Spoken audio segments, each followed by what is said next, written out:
तो बच्चों आज का अपना वीडियो है 9-2 यण स्वर संधि।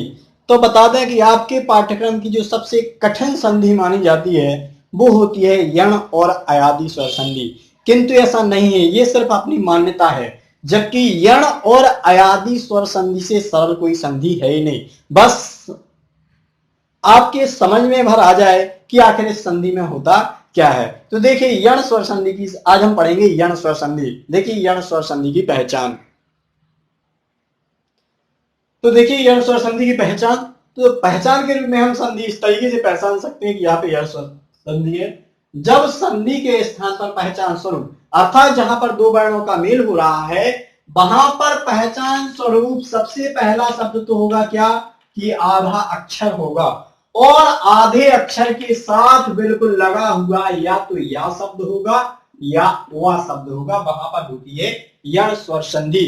पहचान आधा अक्षर और उसके साथ लगा हुआ या और वाह, ऐसी कोई भी संधि नहीं होती है जहां पर इस तरह की पहचान होती है। इसलिए यह स्वर संधि पहचानने में सबसे सरल मानी जाती है, क्योंकि उसकी पहचान है पहले आधा अक्षर होगा और उसके साथ ही लगा हुआ होगा या अक्षर और वाह अक्षर। तब जब ऐसे शब्द होते हैं तब उनका विच्छेद निम्न प्रकार से किया जाता है। तो देखिए उनका विच्छेद कैसे किया जाता है। तो देखिए यण का विच्छेद, सबसे पहले यण स्वर संधि के विच्छेद के 3 नियम है। नंबर 1, आधा अक्षर पूरा करते हैं।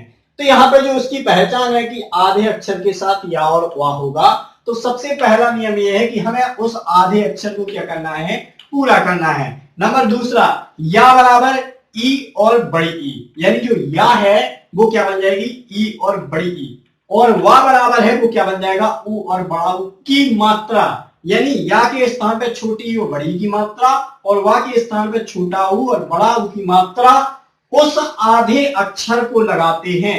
किस आधे अक्षर को, जिसे हमने पूरा किया है। यानी जो अक्षर हमारा आधा था उस अक्षर पे हमें 4 मात्राएं लगा सकते हैं, या तो छोटी ई की या बड़ी ई की या छोटा ऊ की या बड़ा ऊ की। तो इस तरीके से हमारा पहला शब्द यण स्वर संधि का बन जाता है। अब तीसरा नियम है या और वाह। ये जो या और वाह है उसके जो शेष बचा हुआ स्वर है, यानी या और वाह पे जो भी मात्रा होगी उस स्वर से हम दूसरा शब्द लिखते हैं। पहला शब्द इन दो से आ जाएगा आधा अक्षर और ई और ऊ की मात्रा, और दूसरा अक्षर या और वाह के शेष स्वर से हम लिखेंगे। एक बात का ध्यान रहे, ज्यादातर अधिकतम यण स्वर संधि में छोटी ई और छोटा ऊ का ही प्रयोग होता है। यण स्वर संधि में 90% छोटी ई और छोटा ऊ शब्द का प्रयोग होता है, 5% ही लगभग बड़ा ऊ और बड़ा ऊ वाले शब्दों। क्योंकि आपको सार्थक शब्द चाहिए, तो सार्थक शब्द जहां तक छोटी ई और छोटा ऊ से ही बन जाते हैं। जब छोटी ई से नहीं बनते हैं तब हम बड़ी ई और बड़ा ऊ का इस्तेमाल करते हैं। तो इस तरीके से हमारी ये 3 नियम है। नियमों को विशेष रूप से आप अपनी उत्तर पुस्तिका में लिखें। उसके बाद देखिए इनका विग्रह। तो एक बार पुनः आधा अक्षर पूरा करना है, या बराबर छोटी और बड़ी की मात्रा, वा बराबर छोटा और बड़ा की मात्रा, इस आधे अक्षर को पूरा करना है, में लगाना है। और उसके बाद या और वा का जो शेष स्वर बचा हुआ है उससे हम दूसरा शब्द लिखेंगे। ठीक, अब देखिए इनका विग्रह। पहले आपने अपनी पुस्तिका में लिखिए, फिर इन्हीं के आधार पे हम विग्रह करेंगे। तो देखिए अब आपके सामने यण स्वर संधि के कुछ उदाहरण लिखे हुए हैं। अब इनका आपको विग्रह करना है। तो सबसे पहले हम इनकी जो पहचान हमने बनाई हुई है उस पहचान पे हम गौर करेंगे। तो हमने पहचान है कि हमारे आधे अक्षर के साथ होगा या और वाह। तो आधे अक्षर के साथ या, आधे अक्षर के साथ वाह, आधे अक्षर के साथ वाह, आधे के साथ या, आधे के साथ या, आधे के साथ या, आधे के साथ वाह, आधे के साथ वाह और आधे के साथ या। तो इस तरीके से हम इनकी पहचान हो गई कि आधे अक्षर के बाद जब क्या होगा या और वाह होगा, तो वहां पर होगी हमारी यण स्वर संधि। अब इनका हम विच्छेद करेंगे। तो सबसे पहले हमारा नियम है कि हमें आधे अक्षर को पूरा करना है। तो जैसा कि आप देख सकते हो, तो आप पूरे के पूरे सबसे पहला नियम है कि आधे अक्षरों को क्या कर दो, पूरा कर दो। तो इस तरीके से हम पहला अक्षर पूरा करेंगे। आधा अक्षर जो पूरा करेंगे वो इस तरीके से हो जाएगा सा, अब, तो देखिए हमने सबसे पहला नियम था कि आधे अक्षरों को हमने क्या कर लिया है, पूरा कर लिया है।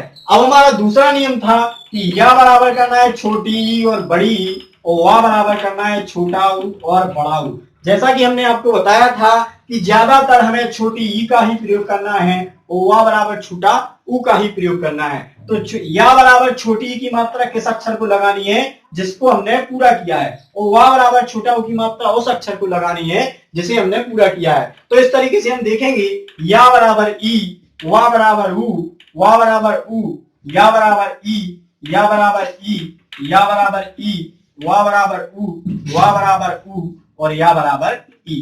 तो इस तरीके से हमने अपना दूसरा नियम लगा लिया कि पहले आधे अक्षर को पूरा करके या बराबर छोटी ई की मात्रा और वा बराबर छोटा ऊ की मात्रा हमने लगा ली है। अब हमारा तीसरा नियम जो है वो हमारा ये है कि हमें या और वा, यहां पे जो हमने या और वा को ई और ऊ बना लिया है, वहां से हमें उस या और वा का शेष स्वर ले जा करके अगला शब्द हमारा बाहर निकालना है।